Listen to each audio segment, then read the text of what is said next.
Okay, good morning. We're starting about 10 minutes late.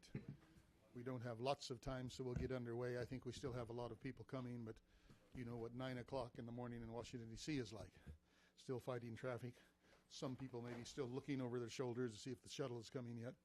We appreciate you coming out today for that reason. When we take the coffee break, no one is allowed to go outside to see if the shuttle's there. Hard to hold me to that, but we'll try. Welcome. I'm Steve McDonald, the Director for the Africa Program here at the Woodrow Wilson Center and the Project on Leadership and Building State Capacity. We do heartily welcome you here to the Woodrow Wilson Center, which is, of course, the living memorial to President Woodrow Wilson, established by Congress in 1968. We're particularly happy and delighted to be hosting this event today. One reason, quite simply, is that too often we here at the Center, and this is not just my programs, but we here at the Center are responding to immediate crisis, outbreak of violence in a bay, or a visit of a foreign minister from Burkina Faso, and we're putting on events that are responding to issues and crises and opportunities that we are delighted to do. But this event today is a very good example of what we really like to do, and that is a holistic, long-planned event looking at an issue that we think is extremely important, an overarching issue for all of the continent of Africa and maybe for the world, that we've put a lot of thought into, that we were able to bring a fellow, Mark Summers, to the Center, who I'll introduce in a moment, to be looking at these issues and cooperating with us and bringing about this conference today. In other words, it's something we planned, that we put some thought into, and I think we've put together a really sterling morning of panelists and others to help to delve into the issue of youth in conflict, youth in war in Africa. An issue, of course, that for anyone who's been involved in the continent, anyone who's been involved in conflict, peace building, development issues in today's world has to pay attention to. Youth are a dominant feature on the African landscape, and yet, as you will be hearing repeatedly today, they themselves, for the majority, feel to be outcasts, feel to be left out of the equation. And I think in a policy sense, they probably are. The youth, as we will be trying to define them today too, I think Mark puts in his background paper, which I hope you have all picked up by now, and probably have not had a chance to read, but it's outside for you, and you'll have a chance to read it later. It's a demographic that I don't fall in, so I'm a little bit outside this, even by the most generous definition by the Africa Union. It's between 15 and 35, so I've long since fallen out of that demographic. But in any case, we are delighted to be able to host this today and to look at this very serious issue with a lot of ramifications in development, in conflict and peace building, and other ways. We are going to start with Mark giving us an opening scene setter, as we're saying, to kind of set the subject for us before we move into our first panel. At that time, I will introduce the panel. But let me introduce Mark for you now. He is an old friend of mine. When I say this has been long planned, it's really something we thought about many years ago. Mark has been working on youth and youth issues for a very long time. He was at Fletcher as an instructor. He has done a lot of research in the field in Sierra Leone, Liberia, Burundi. If I leave a few out, you'll forgive me, Rwanda, Southern Sudan, probably elsewhere that I'm not even thinking of now. But we've also worked with him in evaluation and monitoring of community programs that we've been doing in conflict resolution in Burundi and elsewhere. So we've been acquainted for a very long time, and I know the value of his work. So it was a delight to be able to take advantage and bring him here. I won't go through his resume for you because that's before you. You have everybody's resume in full. But it was great to bring Mark here, and this is one of the products of his fellowship here. He's also busy writing a book, which is going to be called The Outcast Majority, Youth in War in Africa and Beyond. He will, as I said, give us a little scene setter and open this for us. So with no further ado, let me welcome Mark to the podium.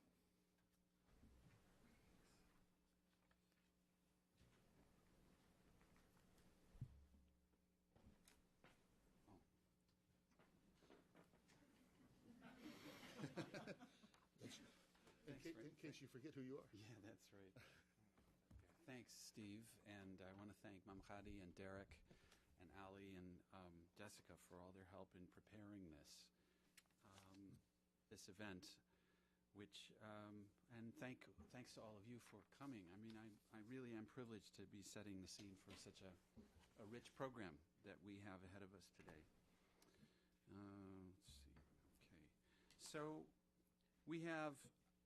I mean, I really do think we have an absolutely tremendous group of panelists for today's conference, and I have no doubt that we'll all be energized by what we learn and walk away with a wealth of new ideas to apply to our thinking and our work.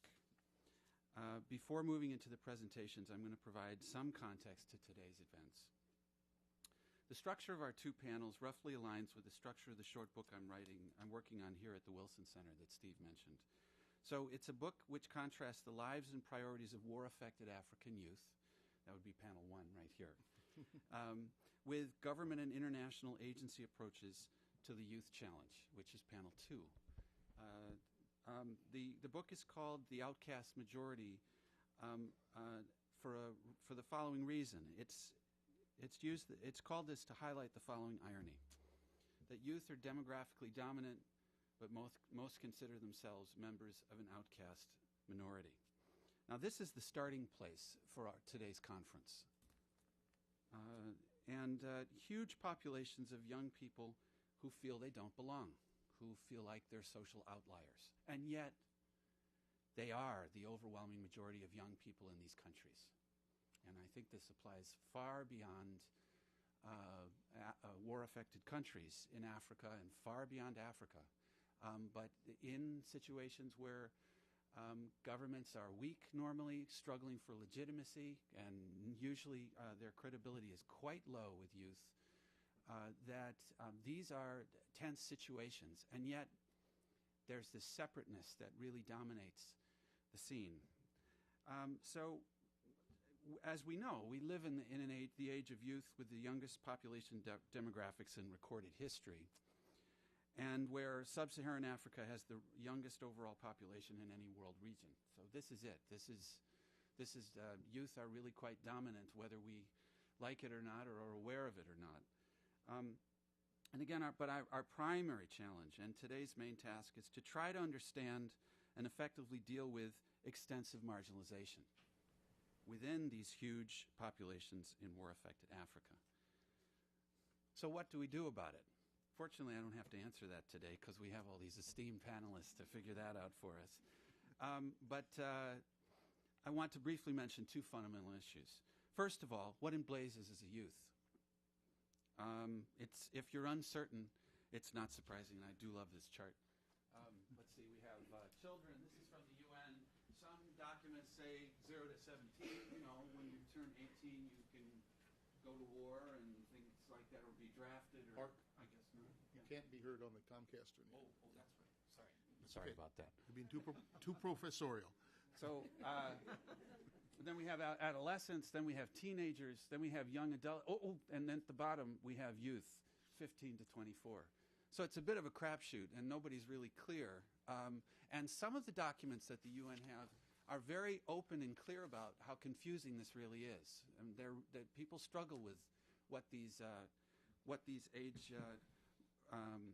ranges really are and what they mean. A couple of things about this. The tendency to define youth by age is complicated by the fact that these age ranges overlap so much about young people. And we use all sorts of different words in this. And in Creole and Sierra Leone, they have Diout, and now because they have Dismosmo Youth also. So there's all these different ways that people are trying to categorize. In addition, the term youth mainly applies to male youth. This is the case in Africa as well as in international circles. Quite often it's implicit. But youth and gender can even be effectively mutually exclusive categories. As one donor official explained during an interview for this book, when we talk about gender, you're talking about women and girls, while youth is largely about young men. In practice, that's what the terms mean. And when we speak of male youth, you get into complicated issues that are not detached, in my view, from the tragedy of the late Trayvon Martin here in this country. The reason is that male youth from Africa and the Middle East, all of them, it seems, arouse security concerns. The presence of lots of black or Arab male youth in one place, like cities, seems to raise considerable amounts of alarm in many different quarters, and that would include governments in the Western world as well as the governments of these war-affected countries that we're focusing on today. So the second fundamental youth issue that I'll briefly raise is, what do we mean by marginalized or excluded youth? These are terms that are bandied about a lot. What does it mean? Is it theoretical? Well, in the hands of some people, yes. But it turns out that the launching pad, the starting place for youth marginalization and youth exclusion in the societies we're talking about is very well known. Everybody knows what it is. Everybody knows. The dividing line for all youth is explicit, it's emphatic, systemic, and intentional. And it looks like this. The first line is for people who get into primary school. And then there you have that precipitous drop down to the number of people, school-age attendees who are enrolled in secondary school is 12%. And then it goes down to a tiny fraction, which is, in this case for Angola, is just under 4%. Let's look at Burundi. You can go to any country you want in war-affected Africa, and I think across Africa, and that precipitous line, that difference between almost 90% for primary education and around 10% for secondary education is across the continent and well beyond.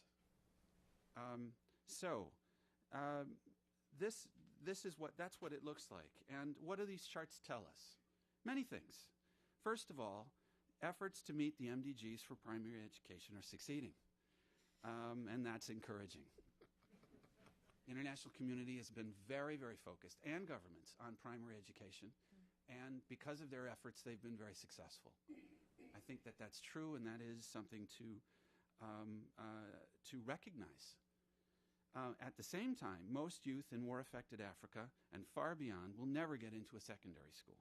Education systems are designed to separate the wheat from the chaff, and most youth know that they're part of that chaff.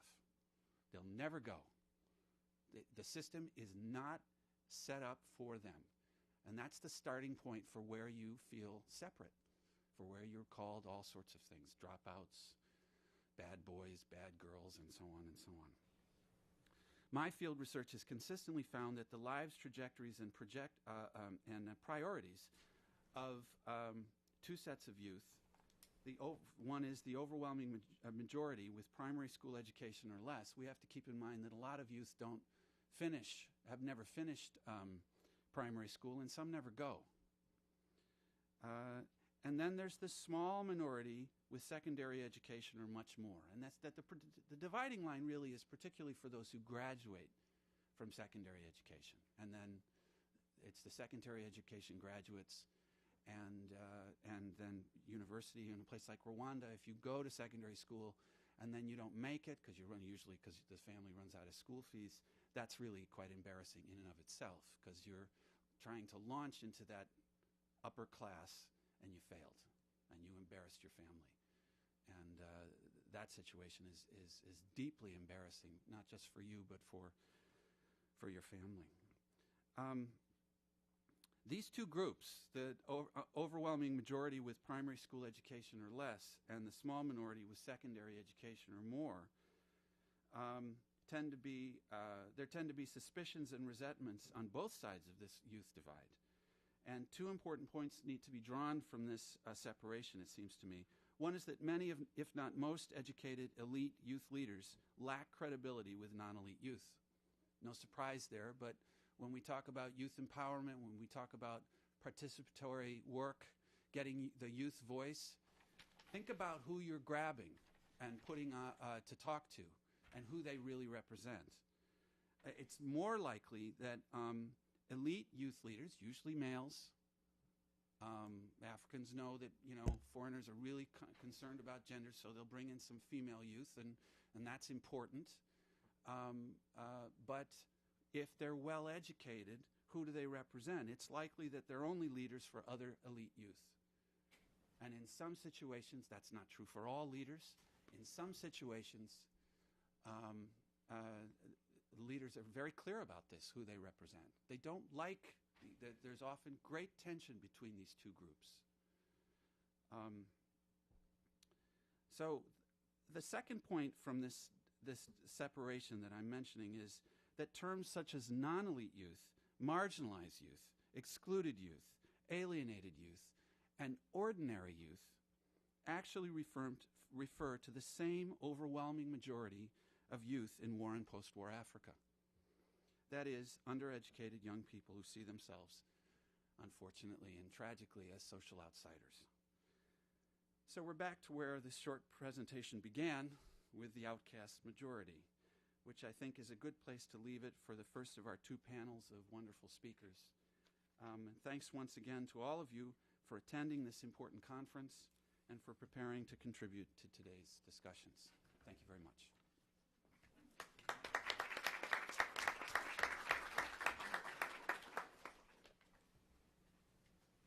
Thank you very much, Mark. A very good scene setter. The points you make remind me of a lot of things, talking about primary education and how that is a part of the beginning of the problem in some ways. And you think of where primary education programs were launched by, like, President Nkurunziza in Burundi, President Mugabe in Zimbabwe in 1980, President Kibaki in Kenya when he came into power in 2002, and you see that it hasn't solved the problems of those societies. But I'm also reminded of the work that I've done in Liberia, and you know this very well, where you have the Federation of Liberian Youth, which is an official youth group that almost everybody interacts with, and then you have all the others, the Wheelbarrow Boys and the Muslim Youth and the political party youth groups and the Guthrie Plantation, and et cetera, who just aren't out there. So very happy that we're going to be looking at these issues today. Now let me introduce our panel members. I'm going to do it all at once and very quickly, not with full bios, and then invite them to come up one at a time to address you. We're going to begin with Hugo Kamya, who's Associate Professor of Clinical Practice Sequence at Simmons College, which I have to confess I did not know where it was. It's in Boston, and I've just learned that today. Thank you very much, Hugo, for that. Then Diane Mazurana, who's Associate Research Professor and Research Director for Gender, Youth, and Community at Feinstein International Center in Tufts University, also in Boston. We have a big Boston contingent here today. Gary Barker, who I do know, who's International Director of Promundo. And Mats Utas, who I also just met this morning, Associate Professor, Department of Cultural Anthropology and Ethnology at Uppsala University in Switzerland. So with no further ado, Hugo, would you begin? They both begin with an S. There you go. And a W.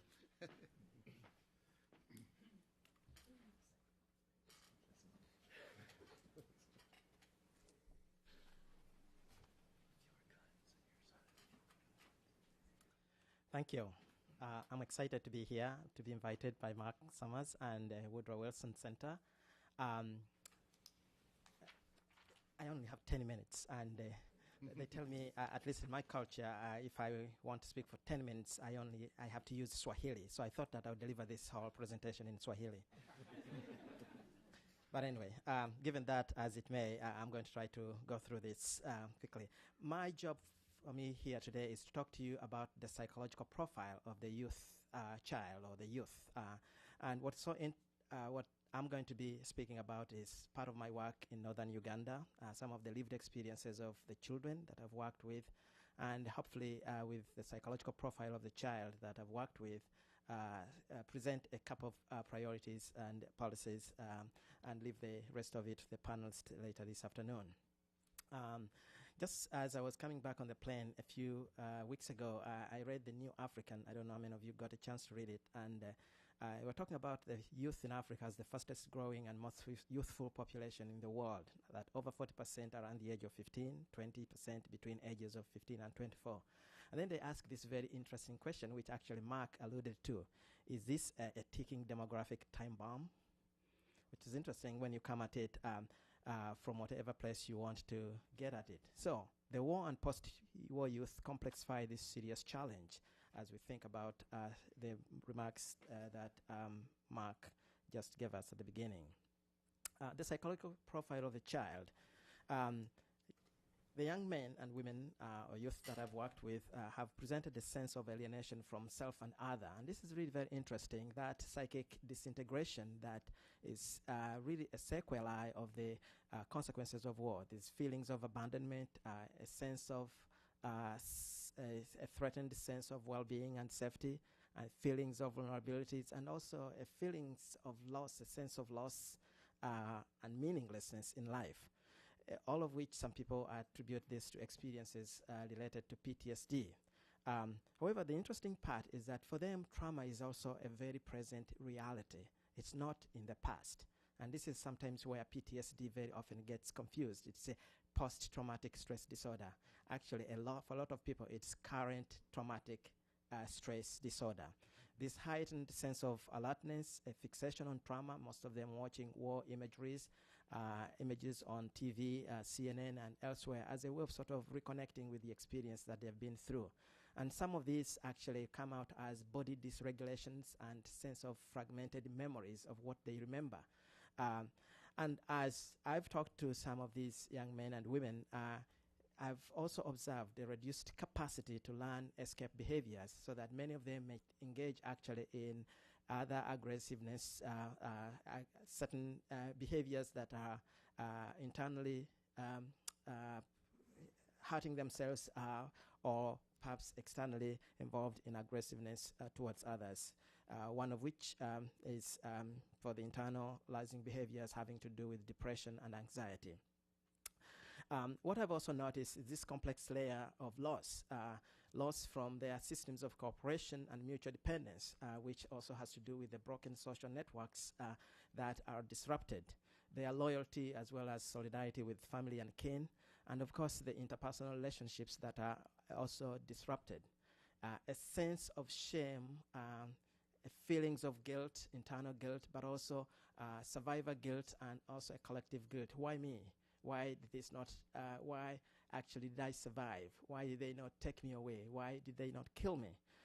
And also along with that, a disrupted social identity of who they are as persons. Other losses have to do with environmental effects. The fact that many of them have been displaced from their home. Almost everyone has been displaced. Some of them do not know even the place that they called home. It may be a sense of dislocation from their own families, certainly for many of them. Physical effects, which may also have to do with disfigurement, certainly body, some of them have lost body, limbs, fingers cut off for various reasons. And also the neurodevelopmental effects, just to mention a few, the fact that their neuronal sort of pathways have been disrupted, and the inability to sort of think properly or even to have levels of empathy towards themselves and also towards others. What was very interesting, and I was having dinner last night with Mark, it made me really think about this transgenerational transmission of trauma. But the piece that I actually picked up on here and reminded me is the sense of a young man I worked with who actually told me that when he had a baby, this baby actually, upon crying, he ended up beating up this baby because this baby reminded him of when they were in the bush and had actually to muzzle a cousin who actually cried out before they were discovered by the enemy, and two of his brothers were shot at. So that this trauma that he has experienced in his own life is now being passed on to this baby who's crying and re-triggering those feelings from the past. But one of the things which has been very interesting is that these young folks have also certain forces at reorganizing themselves, so that when they tell me certain anecdotes like this, that it never happened to me, that sense of denial is a way of sort of maintaining themselves and of having a sense of coping with this extraordinary event that has occurred in their lives. Stories which minimize the events, that it was no big deal or I deserved it. and the whole issue of attachment to their caregivers, which also is something that we see in the field there. They call you constantly. They show up at your door unannounced. Stories portraying avoidance or even nabbing, but also stories of kids finding some of those inner sort of imaginary friends or companions that can help them really connect to a sense of safety. So, having said all of that, since I just have a few more minutes, I wanted to present a couple of priority and policy issues, and I think I'll leave a lot of these to the folks out later on in the afternoon to speak to. I think one of the things I've noticed, and which you folks here also talk about, is really ensuring economic opportunities and stabilization for these youth. Many of them are asking us, where are the jobs? What are we going to do? How can we keep going? How can they survive in a situation where there are actually no services available to them? And how can those services actually be available to them to address the mental health needs?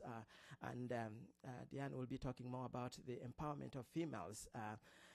But also their sense of security and their being involved in what is going on. I think this is not unlike what Mark was talking about, is how can they be equal or actually useful participants in their own self-development. More importantly, for me, it has been important to look at the cultural responsiveness and relevance of this changing youth demographic, so that it is not just one youth. It is really all those namings of the different youths that Mark pointed out that we need to really pay attention to, given their needs and interests also. But also, how much do they access education, and what kind of educational opportunities are available to them? I was talking to a lawyer this morning in Uganda who actually talked about the archaic laws in Uganda that actually really continue to affect young women about who you can get married to and when you can get married, and how some of these laws actually do not promote girl education. I like the whole idea of how do we build community habilitation, and I prefer that word to rehabilitation, because maybe what they need to have is a sense of feeling, a sense of belonging and reintegration, which is not really putting them back to the old places where they were. And also with this is how can we actually engage in the mental health services that are culturally responsive to the changing and demanding needs of the youth. I am also interested in, as Mark again pointed out, what kind of age-based definitions of childhood are we using, and how can those actually age-based definitions of childhood attend to the needs of the children? What about employment opportunities and the protections for those, as well as employability training? And that's really interesting when you think about it. What kind of training do we provide them towards the change, towards obtaining jobs? And then I like also the piece about relief programs that include youth priorities. And in particular, I was thinking about debt relief, which is big, especially in Africa. How do those debt relief programs actually include priorities that affect youth? And ultimately, what kind of social safety nets are there to absorb the economic and social shocks that we encounter in? When you and I actually get laid off, there are some social safety nets that are available to us. How can those be expanded to affect children? Ultimately, what can we actually do in terms of building sound data and agreed upon indicators to monitor progress, as well as a responsible conduct of research, where that research is culturally responsive to the needs of the children and the youth that we are working with? Thank you. Thank you very much, Hugo.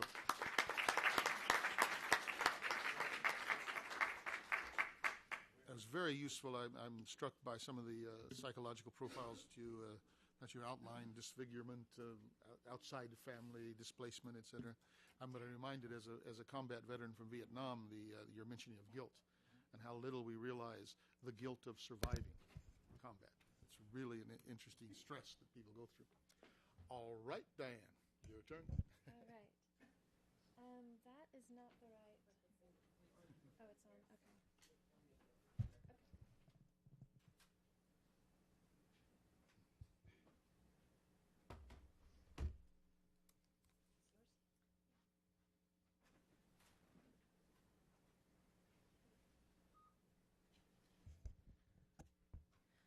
Thank you. Is it on? Can you hear? Because I can't hear. Yes, anything. it's on. Okay, great. As I was introduced, my name is Diane Mazarana, and I'm going to be speaking on the experiences and priorities of war-affected female youth in Africa. And I'd like to thank Mark and the Wilson Center for inviting me, and all of you for being part of this discussion. So I want to start with experiences. And one thing to stress is that women or female youth have similar experiences to men and boys during situations of armed conflict. They get targeted with the same kinds of weapons. They suffer the kind of social and economic dislocation that Hugo was referring to. There's a lot of dislocation that occurs around loss of shelter and homes. There's usually a profound shortage of medicine, access to food, and clean water. There's a whole range of physical and psychosocial impacts regarding the violence, and particularly around issues that cause flight, while you're in flight, and the after effects when you're in some sort of displaced situation. There's increased malnutrition, and we know that increased malnutrition leads to increased susceptibility to disease, and that the vast majority of people are dying in situations of armed conflict because of malnutrition linked to disease, into morbidity, into mortality. So in places like, for example, where Hugo's working, we have a situation in northern Uganda during the height of the conflict that you had 1,000 people a week dying. That's well above emergency levels, primarily dying from disease. And then the whole range of environmental damage, resource depletion, which means people are going further for access to wood, water, food, so on and so forth. And one of the things to think about in terms of what he's calling habilitation or habitation is what happens when these social security nets that are already usually pretty weak in a number of these countries even get further weakened and they start failing. So we're seeing a destruction of already weak, in some cases almost non-existent, educational systems, health systems, social services, infrastructure. If any of you have worked in situations of armed conflict, you know how bad the roads are, the transports, the markets, the clinics have no medicine, the doctors aren't around. Teachers are leaving as schools are closing. Anybody who can get out usually gets out. So you end up in situations where you may write reports that say, and there is no access to medicine or medical care, but what it really means is there is no medicine, there are no doctors, there's no oxygen, there's no anything for even kind of basic emergency response for people. And what else is happening in terms of these social safety nets is that family members, the family is also undergoing a lot of stress. Certain family members are fleeing, others are being recruited, they're being killed, they're being forcibly disappeared.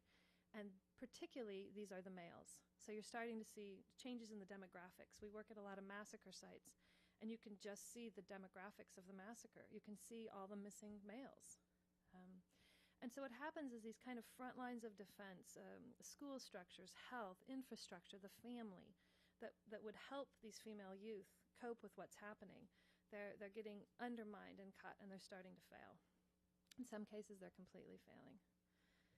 Also, while female youth may experience similar effects, as I mentioned in the first slide, they also have other experiences which they are specifically targeted for.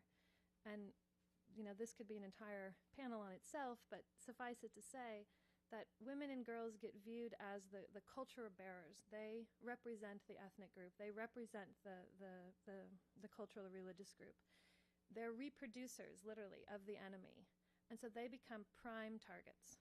It's not incidental. They're not just collateral damage. They are the objective in many of these places.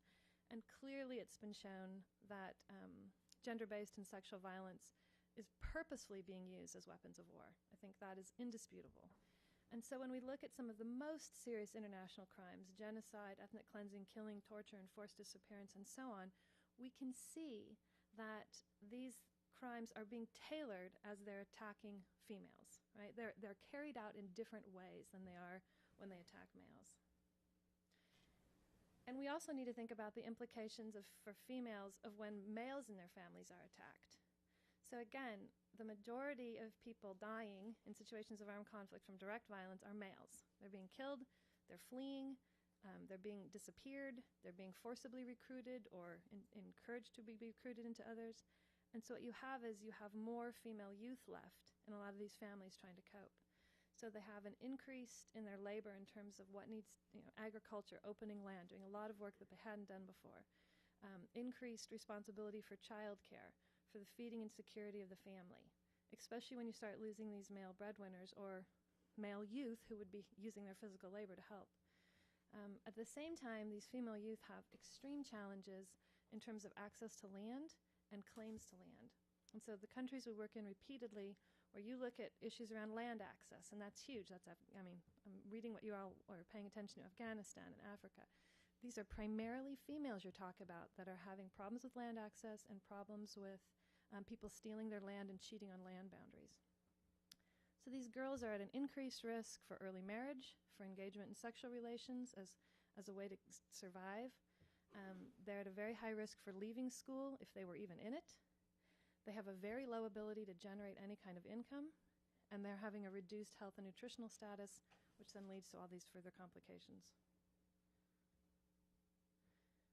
So what are the priorities? Well, essentially it boils down to education, which is linked to livelihood opportunities. So one of the key priorities for females I've worked with in a number of African countries that are war affected is access to education. But the problem for female youth is that there's usually been a serious disruption in their education if they were going to school at all. So what happens is they're too old to go to primary school, but they have no qualifications to get into higher levels. And in most of these countries, there's no access to any kind of accelerated education programs for female youth. So they're kind of caught in between. And another thing that's happening is in the post-conflict situation, many of them have children. But in a number of countries, it is forbidden. Girl mothers are not allowed in school. Uganda, where Hugo's working, is a case in point. Girl mothers are not allowed to go to school. And there's also no provision for childcare. So what we see is once these girls have children, they're just dropping out and they're just not able to go back to school. And what we've also seen, I think Mark's slide illustrates it really well, is that they may have a primary education, and in many of the countries I'm working in, they have a third grade education level, and they're dropping out in third and fourth grade for females. But to have a sustainable job, they need at least a high school diploma. And they're just simply not getting in there. If Mark had done those numbers and if maybe they have them broken them out by sex, what you'd see is many, many more males and very few females. So their other priorities have to do with the livelihood. How can they link a livelihood to this? And I think one thing to talk about and think about is kind of collective income generation. When we see individual efforts by girls, they get constantly undermined by their families and often their boyfriends. What we've seen, at least in some cases, is particularly victims of very serious violations. They have a tendency in some cases to come together, and they're able to do things collectively, and they're able to more resist that undermining by their families and their boyfriends. And one thing I'd like us to also think about is issues around agriculture. A number of these countries, the predominant population is rural, and they're land-based, and it's subsistence agriculture.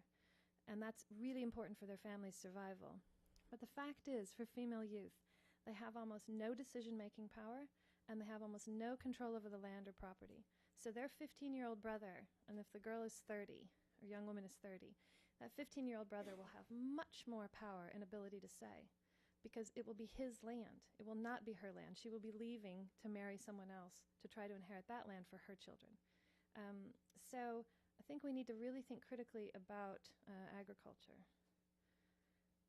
The other priority is health. We have tens of thousands of female youth who have injuries that inhibit their ability to go to school, if they even could, their ability to work, and their ability to function. And this is something I see again and again, and there's very little response to it. It's debilitating for people. They're subsistence agriculture, and their hands are so burned and contracted they can't open their hands, right? Or they have fistulas, and they become extremely sick. So reproductive health injuries, including fistulas, and this is not only from rape, it's from having children so young, right, where they're getting fistulas. And unlike the kind of medical care and the immunization campaigns, which are important, these kind of injuries, they require specialized, and they are expensive, and they are multiple surgeries to correct this, right? So this is something that's kind of just fallen through the bottom. Other priorities have to do with reproductive health and family planning. Female youth recognize they're having too many children. and they're dragging them into poverty, even worse than they were before. And of course, they prioritize health care for the children that they do have. So I have kind of 3 recommendations. One is a kind of context recommendation. We need to be very context specific. We need to be thinking in the countries we're working or the regions we're working, the ways in which women and girls are situated. And they're going to be different based on their class, their ethnicity, their religion, how they've fared, in the history of the country. We need to think about what that looked like before the conflict, during the conflict, and after. And we always need to keep in mind that war exacerbates discrimination, particularly for female youth. They're increasingly marginalized and increasingly vulnerable during and after war.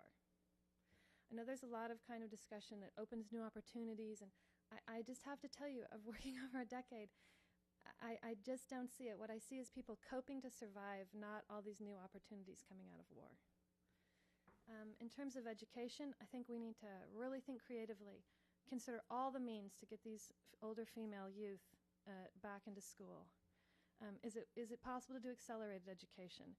Is there ways that we can get some schools that are acceptable? Because most governments are saying, we don't want girl mothers in school. Okay, could some schools be designated for girl mothers? With a focus on high school diplomas, I agree, primary education, we're seeing a success. We are now seeing UNICEF and other agencies turn towards secondary education. This is really important. And vocational training that has a market analysis that they can actually get jobs, not more tailors, hairdressers, and soap makers, right? So what actually would be feasible? And then maybe looking at collective livelihood opportunities. And then finally, health. There's a need for specialized physical and psychosocial care for injured females.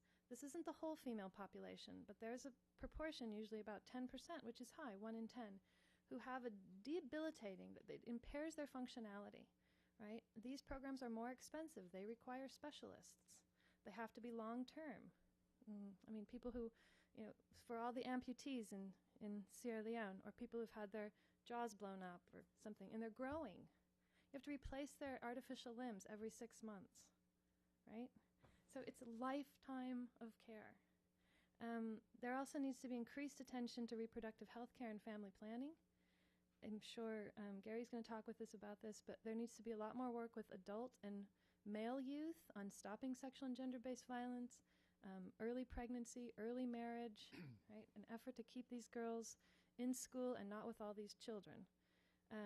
And then we need increased healthcare provisions for the children of these girls, because many of them, as a means to survive, they take up with soldiers or boda riders or anybody, and they end up with 3 and 4 children, in some cases more, from different men. And so they've got to be able to take care of those children. We've got to try to prevent a lot of the, through family planning, more kind of thoughtful spacing of children. And then we need to be able to help them take care of their children.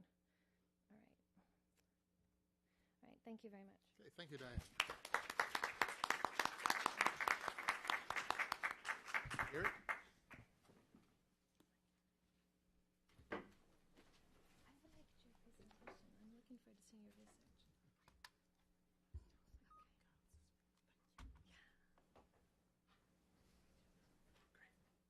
Thanks. I'm going to start with a disclosure of the lens that I'm looking at this issue with. I don't represent an organization that is a specialist or based in Africa. I do represent a Brazilian NGO that's been doing lots of work in post-conflict settings, and I think we got invited to begin doing this work because we've been working in the context of favelas in Rio de Janeiro for now some 15 years, and particularly looking with a lens of often the question that we go in with is trying to understand where is the violence coming from, and particularly where is men's use of violence in such a setting, where such settings come from. And our lens has been trying to understand the nonviolence, and particularly understanding young men and adult men who find pathways toward caring and nonviolent and often positively coping masculinities. We can make a similar list of very similar effects that Diane has described for many parts of sub-Saharan Africa that we've also seen in the favelas in Rio. But our lens has been on, we know about those, but how do we understand pathways of young men and adult men in the context of conflict, some low-lying, some chronic, but also flares of it that have happened over the years. And we've been invited and collaborated with a number of partners over the years in other parts of the world applying a similar lens. So I'll reflect on some of those partnerships in other parts of the world, but I did want to offer that disclaimer first. I'm going to talk a little bit about how conflict and war shapes masculinities, and I think almost everything we said that Diane offered, we could turn around and look at what's going on with young men in such settings. But I think whatever we say about men's identities and women's identities, I think we have to keep in mind this fluidity that's going on and just how rapidly things are changing in conflict or post-conflict settings in other parts of the world. And just to offer two pictures, I'm not sure how well you can see those in the back. The one on your top right is a young man whose wife is in a women's focused microcredit program in Burundi. He's the chief caregiver. You can sort of see her face in the back. He wasn't just doing this at the moment I was taking the picture, but he was doing this on a regular basis of being a young man doing the caregiving, which in rural Burundi is not a very common thing for lots of men to do. I don't want to hold it up as this is now the new thing happening. But nonetheless, there are some young men finding this meaningful, useful, and, hey, she's bringing in more income. This makes sense for us as a family. And the picture down below there, you can't see the face very well. Actually, it says men at work, but it's a young woman working on a road project about an hour outside of Kigali. These are all these are in the last few months, both of these photos. Just to give a sense of being aware of just how rapidly roles and norms and livelihoods are changing in context of post-conflict in many parts of Africa as well. So whatever we say about men or women, I think it is important that we hold it up with that caveat that there's lots of fluidities and lots of diversity going on here. A few things, certainly we've looked at lots of research out there of how masculinities and male identities are shaped by conflict.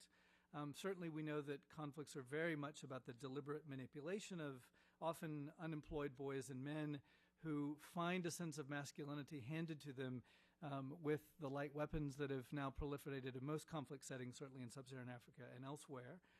And the challenges of helping young men and adult men step out of that when conflicts end.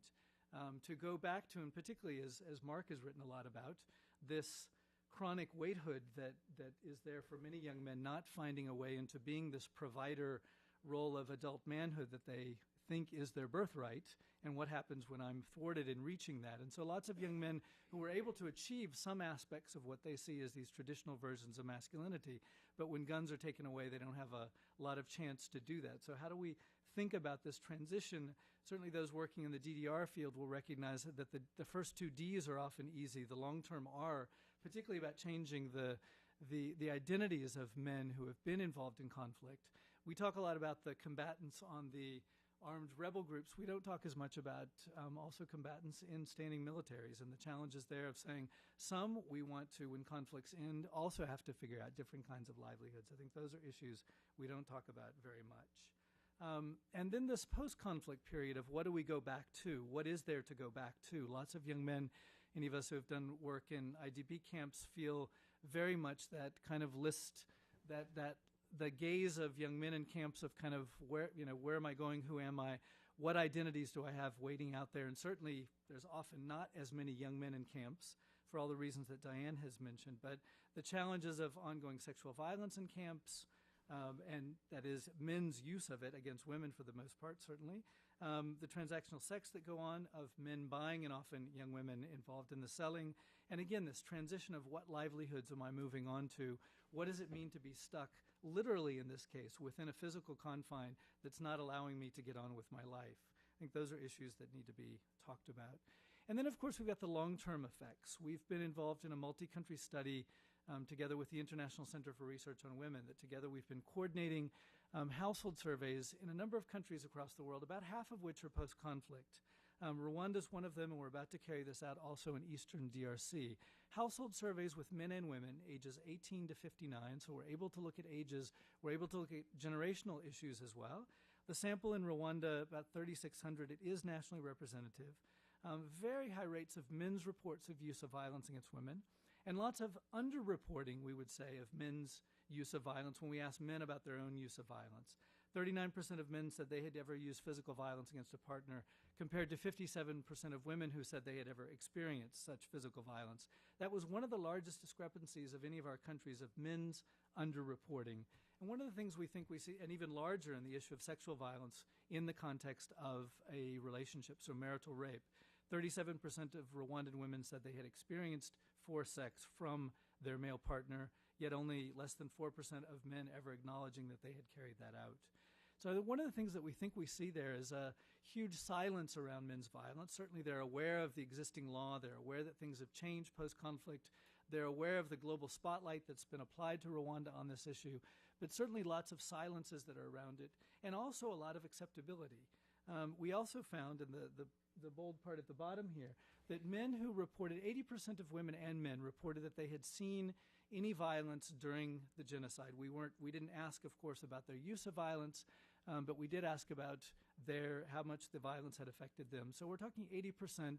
That's not surprising given the extent of the genocide in Rwanda. Men who reported that they had witnessed or lost someone close to them during the genocide had a 50% higher likelihood of having carried out violence against their female partners. So we do see a very strong association between violence witnessed, the trauma around it, the silence around it, and probably the acceptability of violence as well that is a lingering effect of the conflict.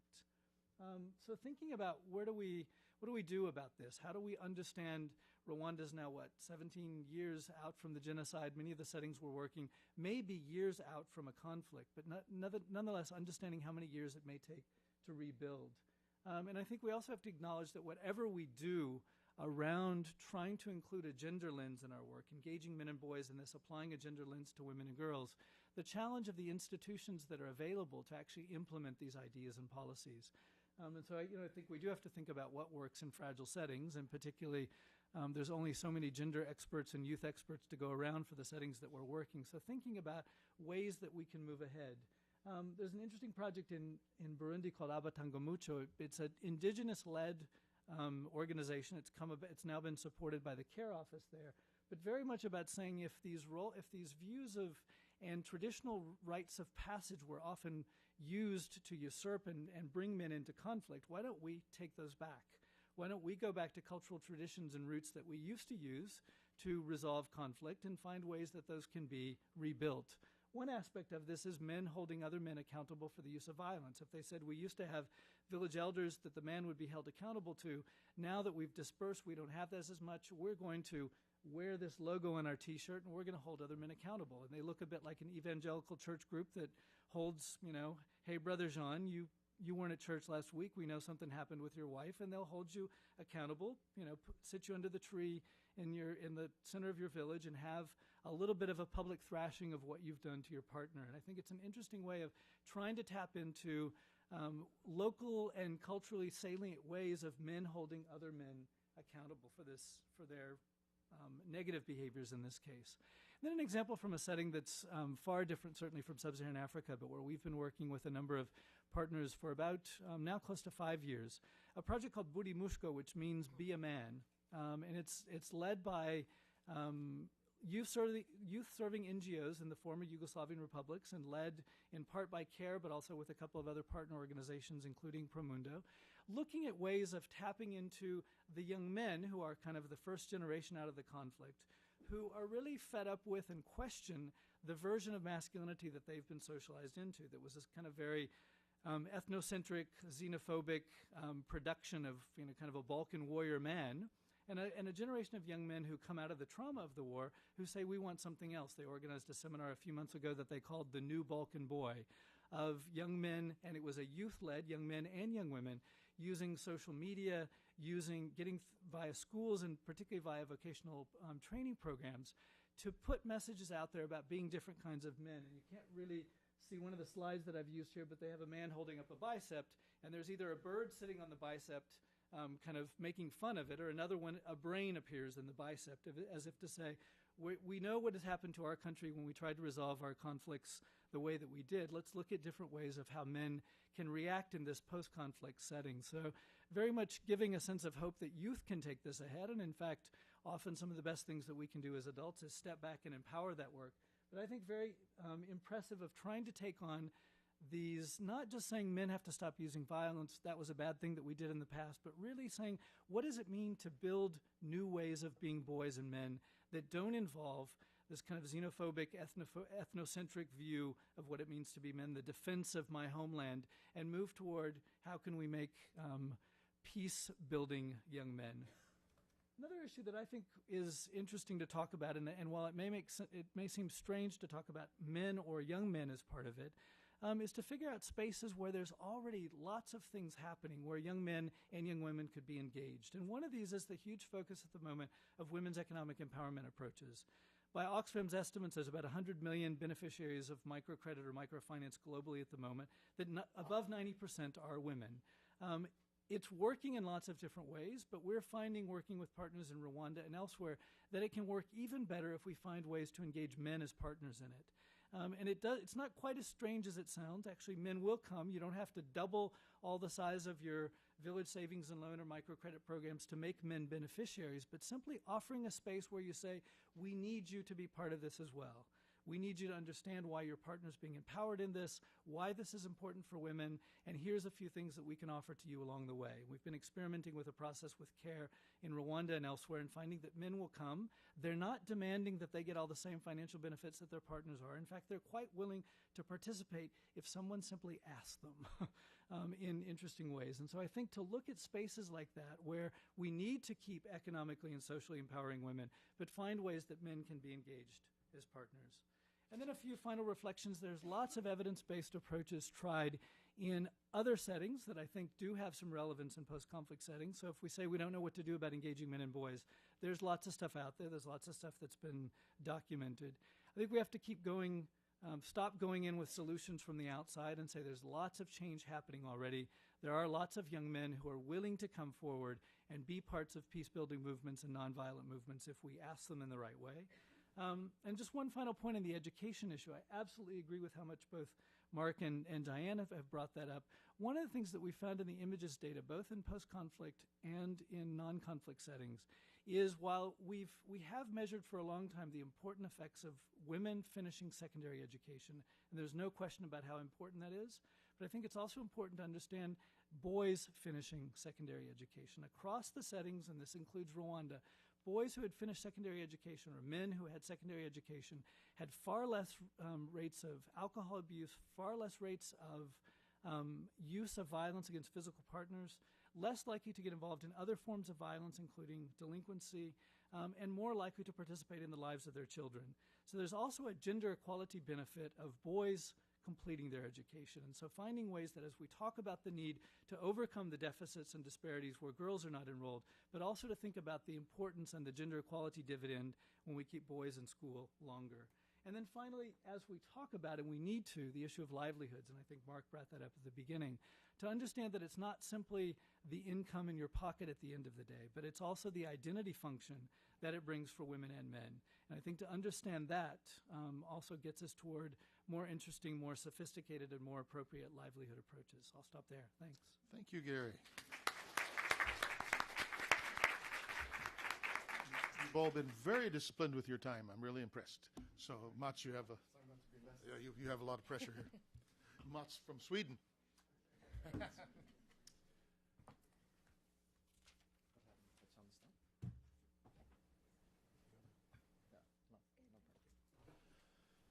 All right. Thank you, Mark, for inviting me, and also Steve, Derek, and others here at the Center for this nice opportunity to come and listen to other researchers and very interesting findings across Africa and beyond. I come from the Nordic Africa Institute, really, which is a small institute in Uppsala, Sweden. Am I too far away from it? Yeah. From Uppsala, Sweden. We are about 20 researchers doing research on a variety of topics on Africa. And we have a quite big unit of people doing research on post-conflict security situation. My own background is that I've been doing a lot of work first in Liberia, then in Sierra Leone, and most recently I've also done some work on Somalia, and looking both at conflict and post-conflict situations. Today I will speak about urban youth in post-conflict Africa. It's a huge topic, and I will really try to just grasp some pieces here and there now. All right. So, Justice. Justice, I call him so because he is always discussing justice, or the lack of justice, when we talk. Justice quite often come down to the street corner with minor bruises and scratch marks on his face and his arms. people tend to laugh at him, because it is his girlfriend doing this to him. She is a few years younger than Justice, who is in his mid-20s. Justice is a typical Freetown street dweller, although not among the poorest, as he got a room to stay in. As he got a room to stay in. His girlfriend is a prostitute that we hardly see, but we talk a lot about her. Justice wants her off the street, but cannot afford that luxury. And when he tries to force her, she fights him. It is not easy to keep a girlfriend if you are poor, he says. In the street corner, we talk a lot about this. Many say they cannot afford to keep girlfriends at all. And furthermore, know that if somebody in a better socioeconomic situation comes along, many times she is a lost battle. They also talk about the humiliating fact that if having a girlfriend, she is most probably a prostitute. It is a painful experience, they say, to share a girlfriend with other men. And I think you can say that all of them have experienced this. Often girlfriends also have more money than they have, the street corner boys, and this is further turning gender roles upside down. With reference to this, many ex-combatants dream about going back to war, where they control, as they would say, girlfriends, but today they have been remarginalized to a chronic youthhood. 60s. His name stems from the fact that he likes fashion clothes from the 60s. Is around 30. He never fought the war, but has been living in the streets from the age of 13. His grandmother used to work for the British Queen in London. Now she's an alcoholic. 60s arduously tries to take care of her. 60s works as a taxi driver. It does not render much money, unless you have your own car. But it gives him a social standing. He is well aware of the fact that to become an established person, one must get married and have children. As the only one in the streetscape that I've been working with, he managed to find a bride to marry, Sarah. Fact given, Sarah's family doubts that she will ever find a proper husband, and 60 is probably an emergency solution to finally get her out of the house. The wedding is a confusing event where street meets house, where the so-called rare boys or the street boys marry, or somebody from them marry what is called a house pikin, a house girl, or somebody who is still living in the house, as they would say in local parlor then. Time of peace and happiness follows, but Sarah can't get pregnant. Or maybe 60s dramatic consumption of weed makes him infertile. Sarah pretends to be pregnant, but instead of delivering a child, she decides to kidnap one. When the story breaks, it becomes first-page news in Freetown, and 60s is totally humiliated, going mentally off for some time, but eventually he managed to get his act together. These are just two stories from a street corner called with the ironic name Pentagon in downtown Freetown, Sierra Leone. I did 2 years of field work, or of deep hanging out, as Clifford Geertz would say, out there a few years after the end of the Civil War that ravaged the country for about 10 years. There are hundreds of street corners like Pentagon in the city. I choose a gender perspective on the two stories I presented, but I could have given you access to the street corner through stories covering a plethora of other topics. Like, for instance, how ex-combatants and non-combatants blend in to the extent that it's hard to know who fought and who did not, maybe pointing out that it's not really necessary to make the distinction. Also, how all fighting factions blend in an area like Pentagon. It hardly matters who fought against whom. Today, just as before the war, it is the fight against poverty and for survival that matters. Pentagon is about survival work, but it also is about survival crime. It is obvious that the two are not easily separated in practice. Pentagon is further about social security, where in the void of the Sierra Leonean state, people gather in associations such as the Pentagon Car Washers, or an Ususu Saving Association, that is like a local generic form of microfinance, or popular masquerade societies. Membership in such social clubs are forms of social and physical security arrangements when the state is not performing what it's supposed to perform. If you get ill, the social club will be there for you. If you get arrested, the social club will be there as well. Street life is a fragile form of survival. Death is ever present. But there is also what some researchers have called social death. That is the feeling of having no social worth and being devoid of value. This is constantly pointed out in street corners like Pentagon. And this feeling is sufficient to join a revolution, as they would say, to become a rebel soldier or to become a religious radical. But there are still some hope. One of the advantages of studying an area for an extended period of time, 2 years of deep hanging out, and subsequent follow-ups, is that you see the changes that the Pentagon guys hardly observe themselves. People do leave the street corners. They do get out of abject poverty, but the process is slow, too slow.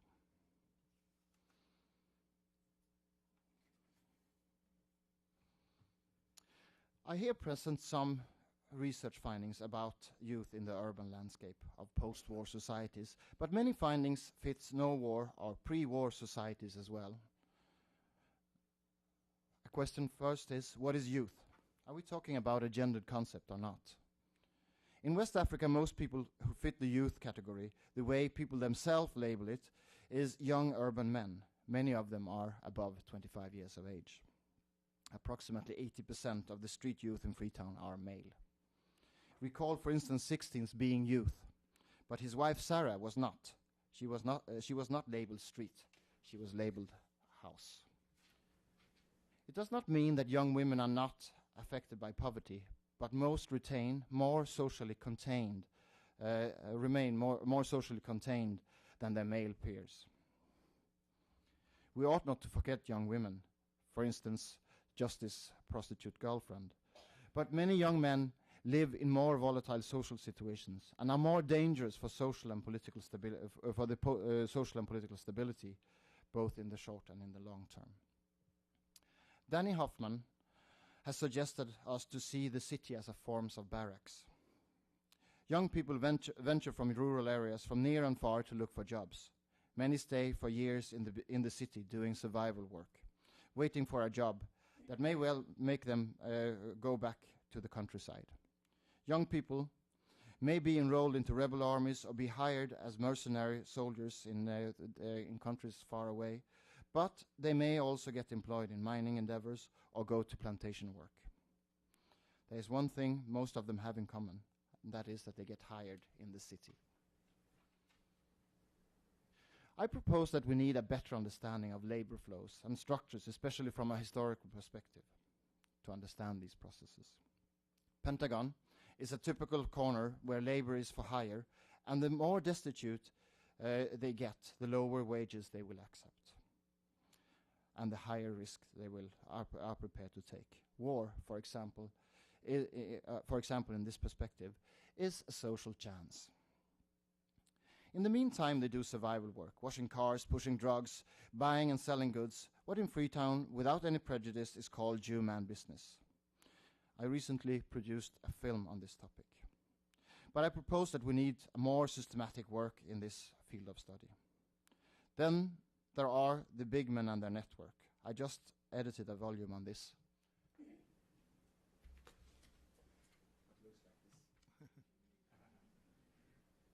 I have some flyers if you're interested of it afterwards.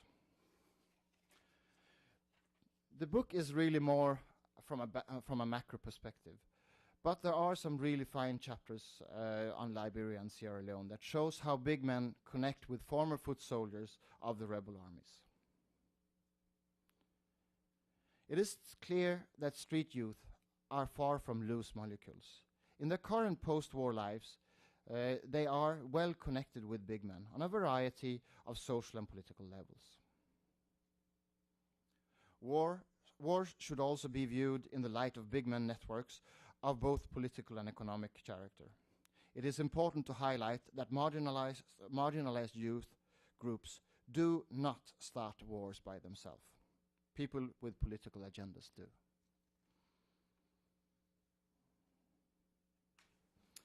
I have a piece on radicalization, but I think I will jump that for now. So finally, I would like to give you 4 interrelated priorities, and some of them have been mentioned by the panel already and by Mark, that should concern policymakers and people working with youth projects in the field. First, focus on marginal young men is central. Do this in a gender-sensitive way. Gender is, after all, not just women. But include women within the same socioeconomic group as men. Urban youth are especially important, I would argue. Youth is in much of urban Africa an extended period of time that can't be bracketed off with age. You can't say that because you're over 25, then you're outside, or something like that. We need to have a very flexible category here. Youth is social and becomes an aid category only in relationship to socioeconomic marginalization. And related to this, and Mark already talked about that, don't include all youth just because they are of the right age. In Freetown, for instance, the only time well-off youth meet with marginalized youth is when they go to the street corners to buy drugs. And they don't like each other. Elite youth will never be role models for poor youth. Just think about our own society. Today, too many young youth programs have been hijacked by elite youth agendas. Instead, marginalized youth need older people with their own backgrounds that have navigated well in life. They need them as their role models. A third point is that youth program needs to be context specific. This was also mentioned before. They cannot be and should not be planned in Washington, Brussels, or Stockholm. An old example that I have given many times before is of an NGO deciding to educate mechanics in rural Liberia after the First War. Ex-combatants that the INGO promised help to reintegrate into post-war society became mechanics in large numbers in an area where there were really no cars and almost no generators. Was that a helping hand? Finally, instead of creating new structures, donors should work with existing ones. I think that there is room for a formalization of the informal. If project managers could, in a better way, understand an existing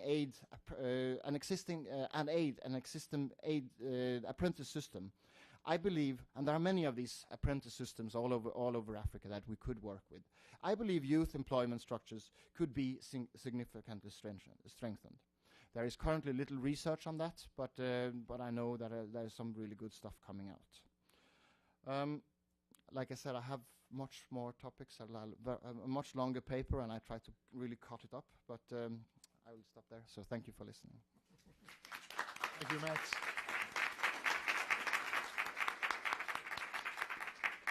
Well, thank you very much. That leaves us with a good 30 minutes for some exchange and discussion and questions and answers. You know the culture here. We are being webcast live, so if you raise your hand to make a comment or question, please wait for the microphone to get to you so you can be heard on the webcast and identify yourself. So let's open it to the floor. Questions, any or all of the panelists are welcome. Right there.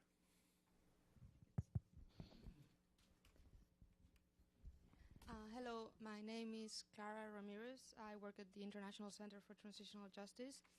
And I wanted to do a follow-up question to Professor Ugo Kamia regarding the research you have done. Could you provide us a little bit more of background of what a specific group of youth were you working with? Like what was the demographics and what were the kinds of violations that they suffered? Like it is only like indirect harm from the conflict, or you're talking about displaced populations? If you could elaborate a little bit more on what were the situation that these specific groups suffer, I would really very much appreciate. Okay, let's take a couple of more comments before we answer the questions. The next one I see, yes, here we go. David Thrope from the Center for Strategic and International Studies. Whilst I agree with everything you said, in the context of Sierra Leone and Liberia, two countries I know quite well, the problem, I suspect, is even greater, even among elite youth. I remember going round Bo High School, which is about the second most prestigious school in Sierra Leone. And there was a large piece of graffiti written on one of the classrooms, which I think summed up the social problems of Sierra Leone probably better than anywhere else I've ever seen, which said, to be born in Sierra Leone is to lose in life's lottery. And that was a problem not only for the graduates of Bo High School, but of Furubay University or Njala University, that unless you had the social contact, unless you knew the big man, your chances of actually getting a job in a society in Freetown where there was 95% unemployment rate were non-existent. And so even those who go all the way through secondary school, even those who go all the way through university, if you look at the intellectual origins of the Revolutionary United Front in the 1980s, it was precisely those disillusioned secondary school graduates and university graduates who provided the intellectual and ideological basis of the RUF. Who sort of absorbed elements of Gaddafi's Green Book ideology, used it as a political mobilization weapon in university politics in the mid-80s, and then used it as a sort of intellectual, weed-driven intellectual discussion book about revolutionary ideology. So even among the elite in these societies, there is, I think, fairly widespread disillusionment if you don't actually have the connections. And it struck me in 2002 that of the plethora of political parties that contested the presidential elections, 4 of them specifically identified themselves as youth parties. That they tried to mobilize the youth vote. So the Peace and Liberation Party of Johnny Paul Koroma, one of the parties which had a soccer ball as its political symbol, all were targeting youth.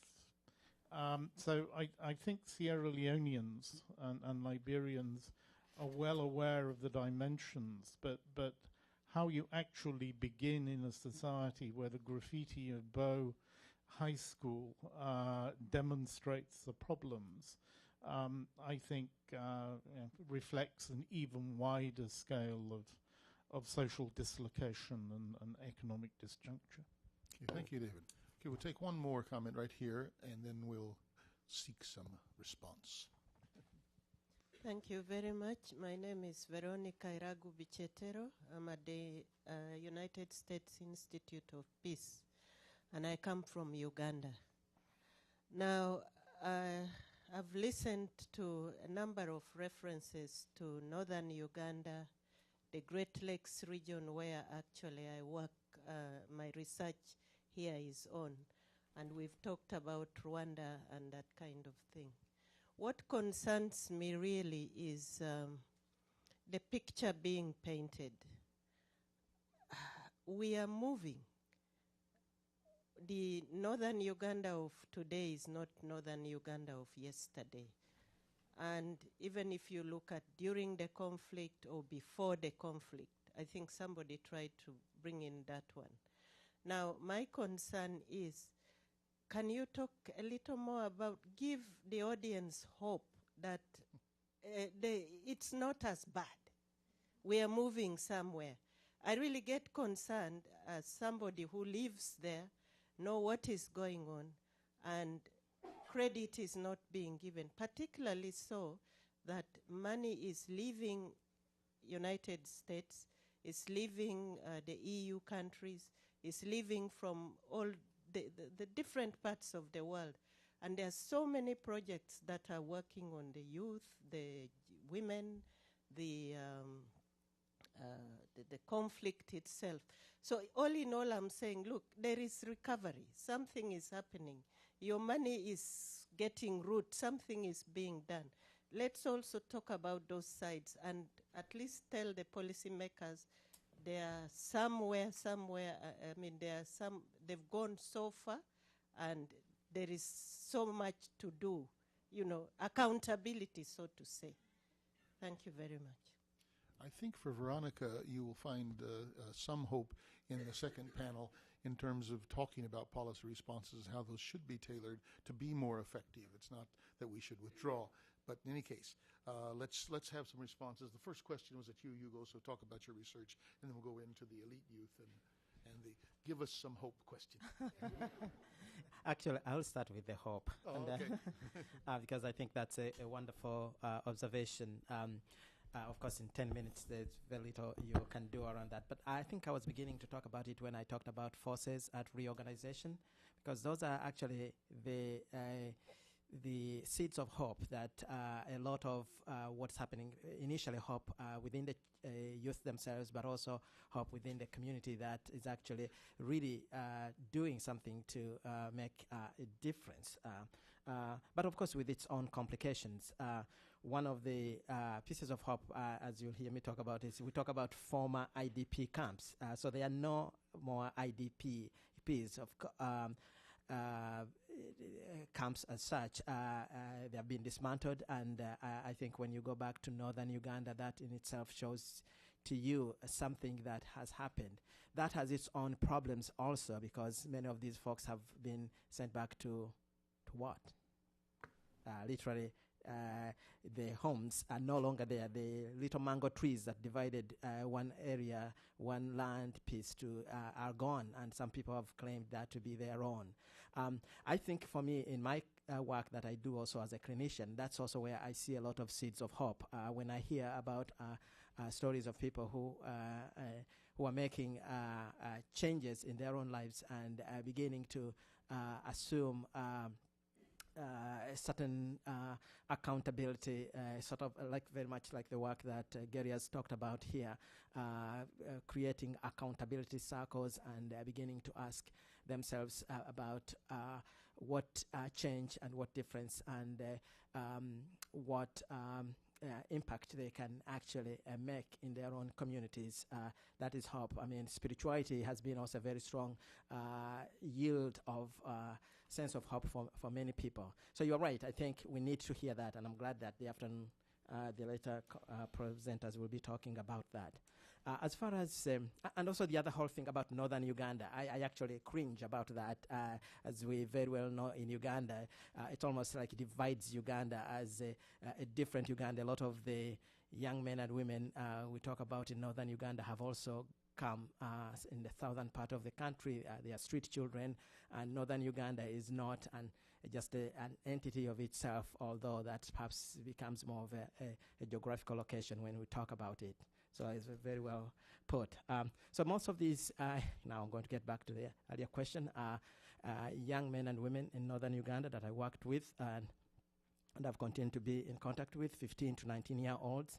Some of them actually were as young as 7 years old when I began working with them. Many of them were, and Mark writes about this, targets and perpetrators of violence themselves, both boys and girls, from abducted girls and boys, used semi-structured interviews in talking with them, focus groups, and but also really thinking very carefully about the responsible conduct of research, so that really, it's not so much the questions we walk in there with as folks from the ivory tower, but really thinking and rethinking the kind of questions we should be asking of them. The most humbling thing around doing this research was really to go in there and really have to put the questions that we had written down in terms of our for funding and say, you know what, you tell us the questions we should be asking of you, which is the humbling piece that as a researcher you have to deal with at some point. But some of them had actually been doing manual labor, guard duty, mine setters, and all those kinds of things that you read about, and actually had gone through amazing things, outswarm crocodiles and outrun, lions, many of the things that we sometimes don't think about, and also makes us really think about how we go about assessing, doing even a mental status exam as we do in the West. Very different. You don't ask about whether if you saw a fire in a crowded theater, what would you do? Which, of course, here in this case is you tell an usher, you don't run. You ask them about if you saw a snake, what would you do? I'll kill it, they would say. Because those are the things that actually are very specific to their culture, context-specific places where they're working from. Thank you. Okay, thank you, Hugo. On the elite youth questions, Gary, Mats? Okay, thanks. I actually wanted to say something about hope as well, and I think because I think there's a lot of local hopes, and there's a lot of solidarity and joy in the area where I've been working. I think it's the contact space between us and them that is most of the time not working that well. And I also think that when we keep talking about what is not working, I think I mean, these projects that we talk about are Western donor projects, and they need to work much better than what they do at the moment. But it's not a question of local communities failing. It's not the fault of the local communities, but it's our problem. And that's why we need to talk about that. It's like we need to be concerned with this. But we should not forget the local hopes and the positive things that is happening in local communities. Regarding the elite youth and also, I think the Bow School is a good example, and if it's or the Catholic Bow School as well. During SLPP times, the party that was in power up to last election, then it was much more important to be part of the Old Boys Association of the Bow School or of the Catholic school in Bow. So that you wanted to be Oba or Koba. It was not important what kind of education you had per se, but it's like the associations that were important. And also I think from the college, from Fora Bay College, it's the associations, it's the clubs that are important. It's not your education, because it's really who you are connected with that is important. So if you are part of a club where in the old days you have a minister who was also part of that club, you have a good possibility of getting employed within that sector. When it comes to ordinary youth politics and how people our parties want to be youth, I think it's also interesting in this election that it seems like the old RUFP, the old Revolutionary United Front Party, is now again picking up pace. And they are trying. What they are doing is they try to get the youth voice, not just the former combatants, but actually what they have been successful in doing is that most of the former commanders on all sides are now with the RUFP. And RUFP has quite openly said that they are going to support the APC, so the incumbent political party. But what they are going to do is to try to get as much of the youth vote as possible, and then for a second round, for a runoff, they will then give everything to the APC. So I mean, youth is in elections is extremely important because there are so many of them. So it's like the youth vote is central. Thanks. Diane or Gary, any further comments?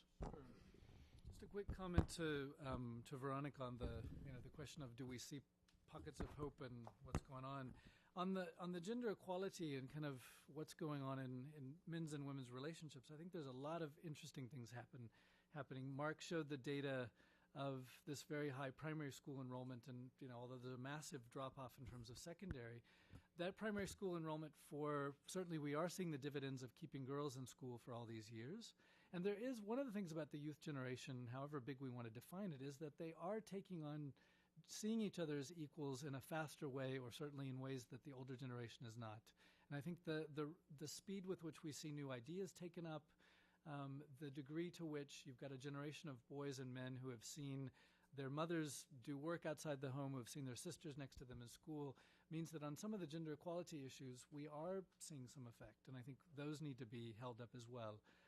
Again, how much that plays out, across a society is pretty complex, but I think there are things to build on there. And I'll go back just to the point that I made about the women's economic empowerment. We've been doing some interviews in different parts of Rwanda about men's perceptions of policies related to women. And some men are kind of pushing back and saying, hey, why all the attention to the girl child? Why attention to women? What about us? We're poor too. But a lot of men and boys saying, yeah, we get it. And so I think that finding the men who say we get this and why this is important opens up all kinds of ways to dismantle violence against women, to look at households in much more equitable ways instead of kind of some of the older ways. So I think if we, depending on how we take our lens, there are lots of individual and even community-wide and societal changes that are happening that I think we've been slow to react to, and our policies always feel kind of, half a generation behind what really seems to be going on in the daily negotiations of people's lives. So I can see lots of hope in that, while I also see the long list of things that still need to move ahead. And just one comment as well is that, I think one of the things that concerns me is that when you look at the kind of development initiatives and at the national level policy and internationally how they're plugging into it in post-conflict societies, it seems to me almost a rush to say the conflict is over and we're in recovery. And then all of the groups that were focused on during humanitarian efforts, vulnerable groups, high-risk groups, they just fall out of the bottom. Mm-hmm. So if I look at the populations that I work with, which I do a lot of work with people who've suffered very serious crimes, they cannot access these new initiatives that are coming forward, grant writing opportunities and local development opportunities. It's still very much connected with who you know. And yes, there can be a lot of work like what's going on in northern Uganda, rebuilding of roads and markets. But a particular kind of elite, again, captures those. Mm-hmm. And so populations that have really suffered some of the worst effects, they're not accessing those. Their clinics in those rural areas still have no medicines. And so we see this kind of, I almost feel like this rush to say the conflict is over. Now we're moving on towards economic development. And you can read entire national development plans where there's almost nothing on youth. There's nothing mentioned on women and gender. And these are the policies that are shaping it. So attention to vulnerable groups just falls away. Marginal groups falls away. So I think it's a way of also understanding, as people were saying, we're talking decades and generations for change. Not 3 years after the war, we're now post-conflict, and we don't have to think about those populations. So that concerns me. And another issue on the elite youth, and definitely there's been huge change. I mean, as you know, from Uganda, I've worked there for 11 years in the north. Massive changes. It doesn't even look like the same place. A lot of it's been local initiative, right? A lot of it. A lot of the big NGOs have pulled out. The UN's pulled out for the most part of the north and so on. But another thing on which I think is something to just note, and however, we want to make sense of it, but I have some friends who have participated in some of the most prestigious youth leadership programs on the continent of Africa, where they are being named as, the top 20 or top 18 future African leaders. And they're linked up with the most prestigious universities in the West. And I look at how they're being trained. First of all, of the whole group from last year, one was war affected. Everybody else is an absolute political and economic elite. And the training is all economic. It's all about economic development and how you're going to develop and linking you with economic partners in the West. And there was nothing on social justice, working with marginal communities, tapping into community, representing community. A lot of it was on, and also political grooming, advising them how they should start businesses so they can support themselves to run for political office. And so this was very prestigious. So very much about those youth, those elite youth who are being cultivated as the next generation of African leaders. And so what I saw was, people who looked very disconnected from the community, certainly not connected to poor communities, not talking about issues that we're talking about today. And so I think it's something to keep in mind, who's being identified and tagged for what, and for development in what kind of way, and for who. Okay, thank you, Diane. Okay, we only have about 8 more minutes, so a round of questions could still be entertained. Let's see, one right here and 2 back there. I'm Mohammed Qasim. I spent 20 years at the World Bank, but I'm retired. By the way, the new World Bank guy will change those things. a fantastic choice. No economists, please. I was born in Africa, Dar es Salaam, grew up in Kenya, and I see a very different world from you guys. What I see is that we have societies breaking down, and they are breaking down in faux states. Just because an Englishman went around and did this, that is not Sudan, that is not a nation, the biggest EU. You look at the record of that piece of real estate from 1913 to 1947. White, civilized European Christians slaughter each other. I have no problems there. But they slaughter people like me, I have problems. But the thing is that these are Band-Aids. You have to look at societies, how do you reconstruct them in a faux state where the government itself is illegal or not very legitimate. If you know all these guys I'm talking about, not only Mobutu, but if you're going to, and Africa's very big, okay? If you look at the Sahel zone from Somalia to Senegal, it's the same distance as Beijing to Berlin. You cannot generalize. Pick those countries where there's hope. People are good, basically. But understand that the state are not legitimate, that these states have to change their boundaries, because that is what's happening. Mm-hmm. And in the government, the dominant tribe, Kikuyus, dominate, and they look after themselves, as everywhere else. Okay, thank you very much. Yeah, behind you first. Mm-hmm. My name is Amy West, and I'm with the American Institutes for Research, and my question is for Dr. Mazarana. You mentioned the need for labor market surveys that would capture information for those of us involved in programming so that when vocational training programs were created, it wouldn't just keep producing hairdressers and soap makers, especially for women. And I'm wondering, there's a lot of donors who recognize the need for these labor market surveys as well as practitioners. But I'm wondering if you know of really good tools out there or institutions that are putting those tools together that would measure not just doing formal market surveys, but informal market surveys to gauge that. Okay, thank you very much. And right here with Bob. Yeah. I want to thank the panel for a very stimulating series of papers. My name is Robert Baum. I'm here at the Wilson Center, and I'm particularly interested in Hugo Kamia's paper because I've unfortunately taught about the Lord's Resistance Army and the devastation it's wrought. I'm wondering if in your clinical studies you have found people who have reported similar types of visionary experiences as Joseph Kony and Alice Laquena, the founders of the movements that wreaked such devastation, and whether part of the traumatic stress ongoing syndrome, as you suggested, a very important corrective, includes attitudes about spirit possession and witchcraft. Thank you.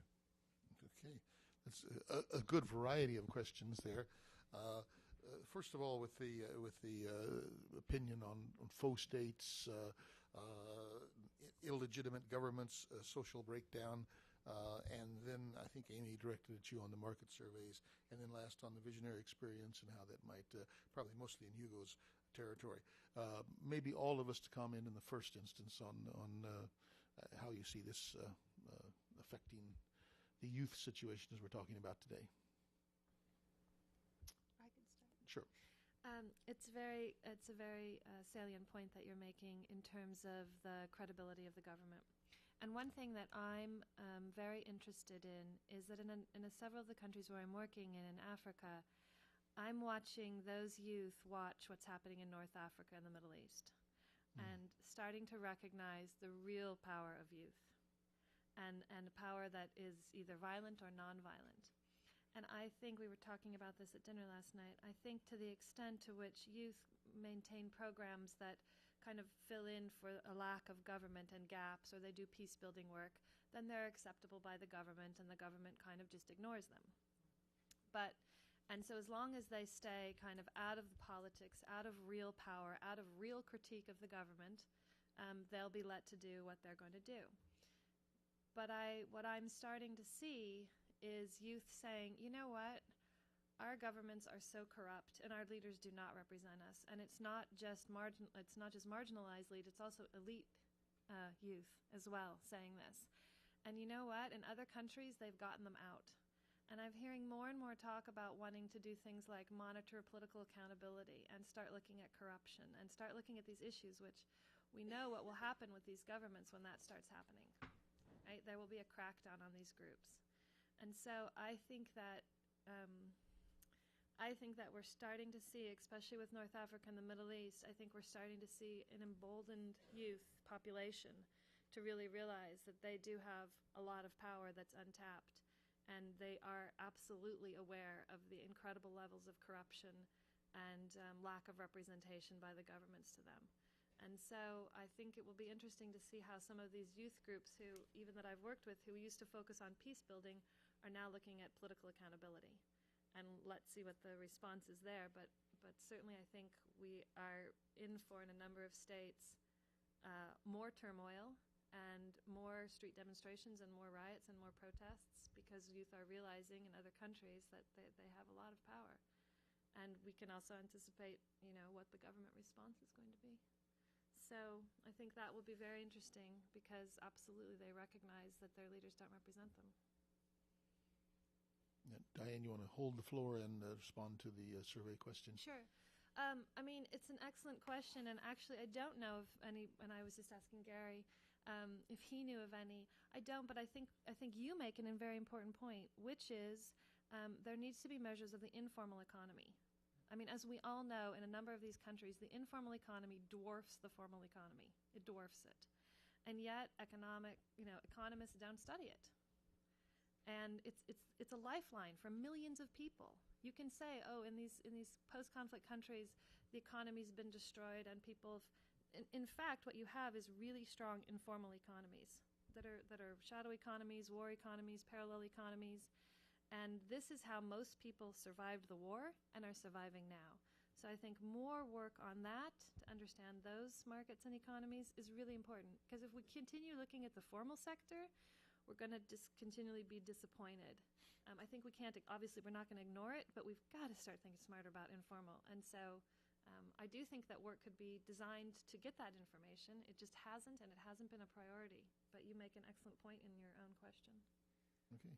Hugo, would you like to tackle the question about visionary, charismatic leadership and how that plays into the trauma and post-trauma? Yeah. Let me just comment a little bit about also the failed states and the government. What's that? Faux states. False states. Okay, well, and government credibility. I guess to a certain extent you might also look at, and it may not be a great analogy, what also happens elsewhere in the world, perhaps in the Western world. If you may want to look at, and maybe this is not a popular idea here, about capitalism and its own the outcomes of it for many other folks around the world. But in any case, it is an unfortunate piece of that governments really have to deal with. And coming from Uganda and having lived also in Kenya, I hear your points, very, very well taken. We need to do something about that. Let me just talk about the clinical issues. I think what I have seen is in my clinical work with the young men and women is that there are certainly paranormal experiences. There may be experiences which may also seem like delirium or out of ordinary sort of connection or link to reality. Certain you may think about them as delusions. I guess the issue of spirit possession as is attributed to to the Lord's Resistance Army leadership. I they are, I would say that the clinical population that I've worked with, it has not manifested itself as that is reported. However, there have been certain symptomatology that speaks to delusions, illusions, and, if you will, also delirium kind of states. Now, I can also see some people calling those as out of kind of paranormal type of experiences, but I've not seen anything similar to La Quena and the other LRA connections. Okay, well, Matt and Gary, we have to end now, so you can respond to the questions or make any closing remarks that you'd like. Just a quick one on I think the connection of youth and employment, I think is, as Diane said, I think there's a huge gap there. Some of the basic training, I think, that often gets left out, and when we ask youth not what do you want to do, but skills that you need, some basic stuff around money management, planning, access to markets is the kind of stuff that comes up, and I think that fits very much within formal economy. If we ask what do you want to be, the list often ends up not being very relevant. Brazil's national vocational training program has worked from a logic that I think makes sense, but is tough to do in the kinds of economies we're talking about, which is that the courses they offer every year are based on what a survey of businesses tell them that they need. I mean, that's what a lot of national youth employment programs do. But when you don't have a very much of a connection and businesses are trying to operate off the books, et cetera, it's all the systems building, I think, is a tough one. But I do think we could learn some from some of the microcredit, microfinance work, which is, are there some basic skills that could build on the kinds of survival economies that are working at least somewhat, and how do we make those a bit better while we keep trying to do some of the bigger structural changes? But I think we don't do a very good job of asking them, so your point was well taken. Okay, just a short point on the societies that are breaking down. If we take Sierra Leone, or if we take Liberia, for instance, that showed all the characters of actually breaking down during the war. One of the problems has been that once they get out of the conflict, then we have the whole international community that are trying to rebuild them in exactly the same way that they were before. So we turn back the clock, and now we are where we started. So the same problems are there, and from a youth perspective, it's obvious. It's like people say we fought the war, but now we are here again. On the other hand, people who fought the war, for instance, for the RUF, even if you had an ideological backdrop from the beginning, they would also come out and say, but you see that the big people within our movement, they became exactly the same as the other politicians. There were no difference. So who can we really trust? And they don't know where to go, really. And then just an observation also, when societies really break down and when new states are created, it's quite interesting to see that when in Somalia, it's the breaking down of the state is creating new nations that are really old nations that are that are breaking down in the same old colonial lines. Or just or in Sudan, then, where you can see that it's like the British administration was so important. So and it was administrated from two different sides, and now it has broken down according to that. So that logic is still so strong. Is that because of us again, or what is the logic there? Yeah. Okay. Well, thank you very much. We really appreciate the panel. Let's give them a hearty welcome.